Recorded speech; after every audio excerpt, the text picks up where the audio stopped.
Dragi gledalci, pozdravljamo vas sa najvećeg nautičkog sajma u Evropi. Bilo je pravo zadovoljstvo vidjeti kako su organizatori u Düsseldorfu tokom 9 dana trajanja sajma ugostili više od 1900 izlagača, preko 250.000 posetilaca i više od 2000 akreditovanih novinara. Zaista pravi spektakl na kopnu.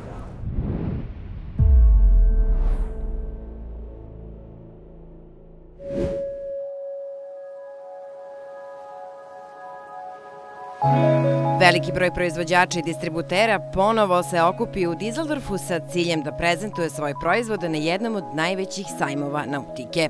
Ove godine trajao je od 18. do 26. januara, a fokus je bio na alternativnim pogonskim sistemima, izgradnji plovila iz obnovljenih sirovina i međunarodnim projektima zaštite okeana. Organizatori kažu da se Boot Düsseldorf razvije u nešto mnogo više od običnog sajma. To je događaj sa ogromnim inovativnim i ekonomskim značajem, a istovremeno predstavlja strast prema vodenim sportovima. Tokom 9 dana trajanja sajam je pokazao neverovatan uticaj koji ima širom sveta. Ovo je i idealno mesto za planiranje vašeg sledećeg odmora ili za dobijanje ideja. Bez obzira da li ćete jedriti u velikom bazenu, veslati na posebnoj stazi za kanu ili roniti u kuli za ronjenje, ovde možete uživati u gotovo svemu što je u vezi sa vodom. Uz to informativne sesije o temama kao što su podvodna fotografija i inovativne tehnike ribolova garantuju nezaboravnu posetu. Trendovi razvoja i dizajnerski poduhvati u brodogradnji, tehnička dostignuća, napredak nautičkog turizma, prodaje jahti, potrebe tržišta, ekološki problemi, sve su to bile teme razgovora u našim intervjuima sa nosiocima današnje svetske nautičke industrije. Obišli smo 17 hala da bismo samo za vas snimili najinteresantnije štandove iz svetske premijere brodova. Posebno izdvajamo halu 6 gde su bile izložene luksuzne jahte koje su mamile uzdahe i poglede posetilaca. Svetsku premijeru imao je model iz italijanskog brodogradilišta Cranchi Setan Toto. Azimutova flota uvek sa stilom nastupa na međunarodnim sajmovima. Svetska premijera modela S6 Mimi Fly privukla je mnoge posetioce, ali su ostali zapaženi i atraktivni modeli karbonskih jahti 72, 78 i S10. U narednim epizodama Nautike detaljno ćemo vam predstaviti premijere raskošnih modela kao što su San Lorenzo 96A, Sunseeker 68 Manhattan, redizajnirana apsolutna veta 52, Prestige 590, Solaris 48 Flybridge, Pearl 62, Pershing 7X i mnogi drugi koji su tokom trajanja sajma bili najinteresantniji za posetioce. Za ljubitelje vetra i jedrenja od izuzetnog značaja bile su 3 hale u kojima su se nalazili najveći trimarani, katamarani, te jedrilice dužine i preko 25 metara poznatih proizvođača Lagoon, Jeanneau, Euphorija i drugih. Svoju ponudu prikazale su i brojne marine i čarter kompanije. Osnovni cilj čarter kompanija jeste da u ponudi imaju plovila koja mogu da smeste što više osoba, a da istovremeno svojim dimenzijama smanje troškove noćenja u marinama, što su proizvođači sa ovogodišnjom ponudom u potpunosti ispratili. Ostali izložbeni prostori sadržali su rekvizite za vodene aktivnosti i edukativni program. Prikazana je oprema za ronjenje i podvodno snimanje, zatim skuteri, nautička odeća i sigurnosna oprema. Umetničkim delima posvećena je posebna hala. U prijatnoj atmosferi obilazili smo štandove i razgovarali sa izlagačima. Veliki broj njih pokazao je interesovanje za dalje jačanje i razvoj nautike na našim prostorima te za proširenje saradnje. Sve ove priče možete ispratiti u TV emisiji Magazinu Nautika, te vas pozivamo da ostanete uz nas.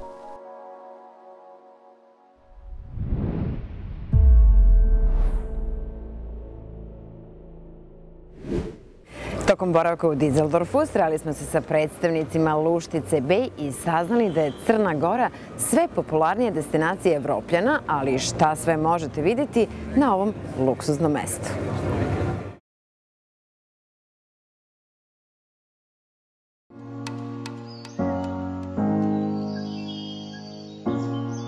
Luštica Bay smeštana je u zalivu Trašte na poluostrvu Luštice i idealno je locirana između obale i obližnjih planina. Čist vazduh, biserno plavo Jadransko more i netaknuta priroda čine savršene uslove za spoj mira i aktivnog načina života. Interesovanje za Crnu Goru je u ekspanziji, a sajam u Dizeldorfu još jednom to i potvrđuje. Luštica Bay izlaže na sajmu u Dizeldorfu već 4 godine i ove godine je očigledno da interes za Crnom Gorom kao tržištem stalno raste.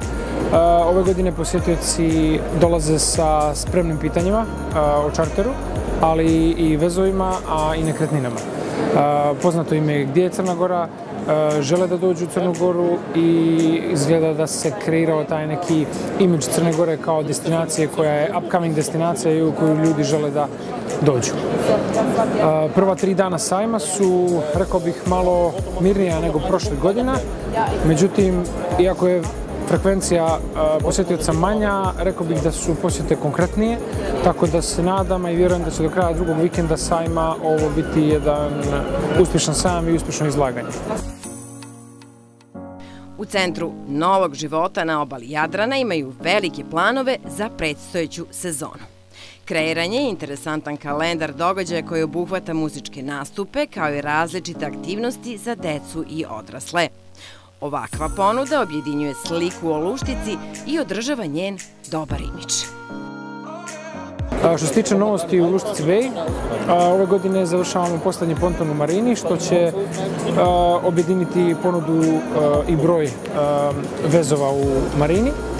A osim toga, što je interesantno za cijelo naselje, ne samo za Marinu, je to da završavamo i radove na oba lukobrana i dobijamo jedan, tako reći, landmark Marina naselja, a to je na kraju velikog lukobrana dobijamo svetionik u kojem će biti jedan restoran i kafić, tako da će to čak ove godine biti jedno, da kažem, veće otvaranje za nas, još jednom, i to će nekako kompletirati sliku Marina naselja u Luštici Bay. Ovaj projekat nautičkog turizma je i luka za međunarodni saobraćaj, a pored opcija za kratkoročni i dugoročni zakup vezova, istovremeno je mesto vrhunskih sportskih događaja. Evo lepih novosti za sve ljubitelje jedrenja. Jedna od najinteresantnijih najava kad je u pitanju jedrenje je možda to da ćemo ove godine u saradnji sa lokalnim jedriličarskim klubom iz Tivta, klubom JK Delfin, da budemo domaćini Evropskog prvenstva za lasere do 21 godine.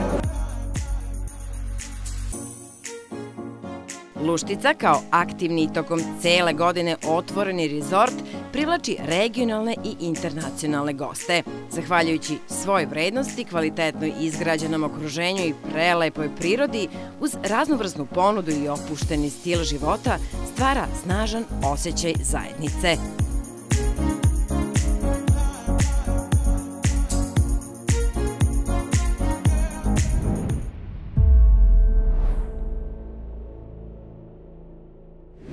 Već neko vreme pratimo rad mlade aktivistkinje Emily Penn koja predvodi organizaciju Expedition. Ona je, kako kaže, nautički advokat, skiper i umetnik. Sada i gost emisije Nautika.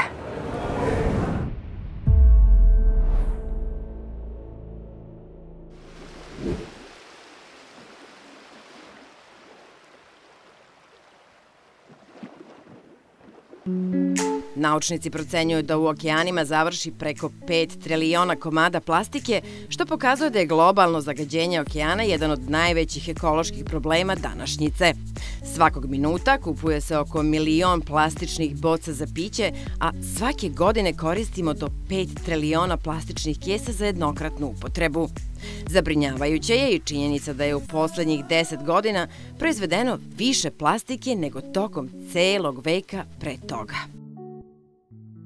Na sajmu u Dizeldorfu razgovarali smo sa Emily Penn, damom čija je misija da reši ovaj gorući problem, ali da inspiriše druge kroz svoj projekat Expedition.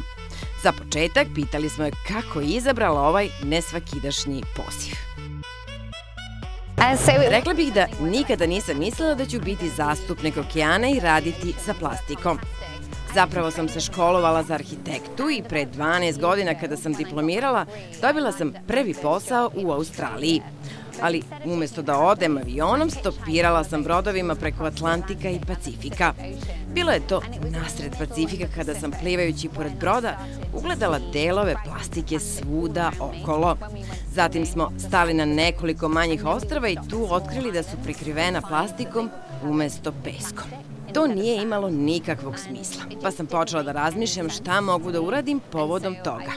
Jedan projekat vodio je ka drugom, a zatim do ovoga što danas radimo, da zaista razumemo ne samo šta se dešava, već i kako da rešimo problem.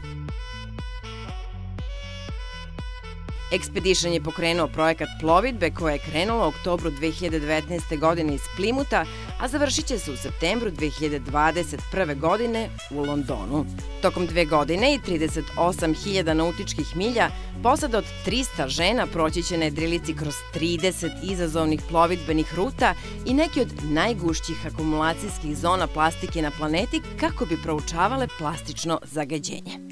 Trenutno se nalaze na Galapagosu i pripremaju se za polazak na Uskršnje ostrvo. Tokom svake ekspedicije okupljaju se nadahnute žene koje mogu da podstaknu ostale da se opredele za jedrenje i nauku, te pomognu popravljanju ravnoteže između polova. Svaka posada ima raznoliku pozadinu, starosno doba i iskustvo, u nadi da će žene različitog porekla takođe biti inspirisane da preduzmu akciju. Emily nam je objasnila kako sitni komadi plastike koji plutaju po površini mora i okeana predstavljaju takođe veliku opasnost jer kasnije postaju deo lanca ishrane, počevši od riba koje se njima hrane da bi na kraju došli do ljudi. Ovi parčići poznati su pod imenom mikroplastika, a nastaju razlaganjem krupnijih komada plastike pod uticajem UV zračenja i soli. Ovo je uzorak mikroplastike. Kada plastika dospe u okean, razleže se u ove deliće koje je kasnije teško ekstrahovati. Ovde imamo primerak mikroplastike koja dolazi iz reke. Možete da vidite mnogo delova koji izgledaju poput nekih organskih materijala. Zato ih stavljamo pod mikroskop da možemo da ih razlikujemo. Nakon što se obavi istraživanje, može se zaključiti da li je to neki od zagađivača vode, na primer polisterin ili deo plastike od ambalaže, čak i sintetičko vlakno koje dolazi sa odeće koja je bila u veš mašini. Kada se shvati poreklo ovih fragmenata, može se delovati i sprečiti da oni stignu do okeana.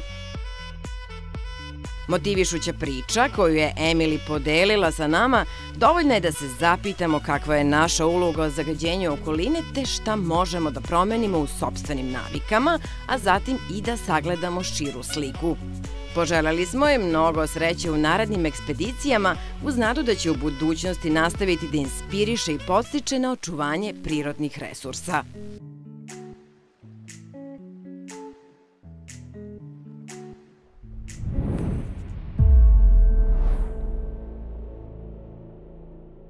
Sigurno ste puni utisaka, baš kao i mi.